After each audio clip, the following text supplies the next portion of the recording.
Sawah banyak. Sekarang karena pertambahan penduduk, ekosistem itu hilang. Anak saya tidak lagi bisa menikmati itu. Gus, tidak head to head dibandingkan dengan pertumbuhan penduduk. Karena eskapator dengan manusia, emisi yang dikeluarkan beda, Gus. Satu orang, Gus, hanya bisa menebang satu pohon misalnya dalam satu hari. Tapi eskapator bisa menebang ribuan hektar dalam satu hari. Itu enggak head to head, Gus. Ini yang saya sebut dengan Wahabisme itu. Wahabisme itu artinya gini, Rosi. Orang Wahabi itu begitu kepinginnya menjaga kemurnian teks, sehingga teks tidak boleh disentuh sama sekali. Harus puritan. Puritanisme teks itu adalah Wahabi. Nah, saya mengatakan teman-teman lingkungan ini yang terlalu ekstrim. Yang mengatakan cut dulu. Apa yang dikatakan oleh Iqbal itu ekstrim sih.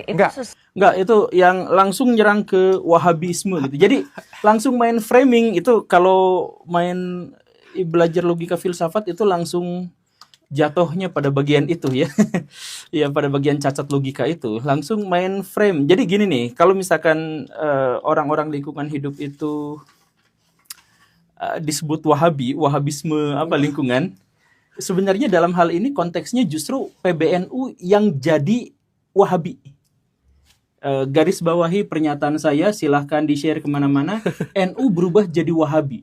Karena apa? Karena gini, Wahabi bisa kuat karena hubungan mereka yang kuat dengan pemerintahan. Jadi mereka itu transaksi kepentingan. Dulu Wahabi, Abdul Wahab dengan Ibnu Saud itu punya kekuasaan. Wah, tapi saya pengen menaklukkan wilayah-wilayah lain, saya butuh pasukan tambahan. Nah, datang Wahabi, Abdul Wahab. Saya punya pasukan yang militan yang kuat, tapi kita deal-dealan. Setelah saya dukung kamu, maka kamu dukung saya jadi mazhab negara. Itulah yang akhirnya menjadi Wahabi di Saudi sekarang itu.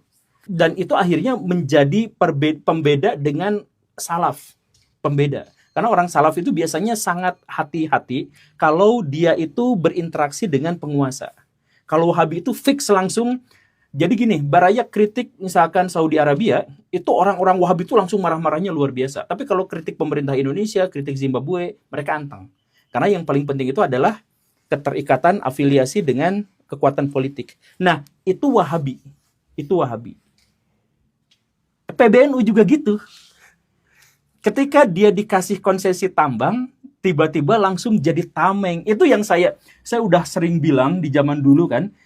Ketika tambang itu diserahkan kepada ormas keagamaan, itu menunjukkan pemerintah itu membutuhkan tameng spiritual dan sakral untuk bisa mempertahankan kinerja buruknya.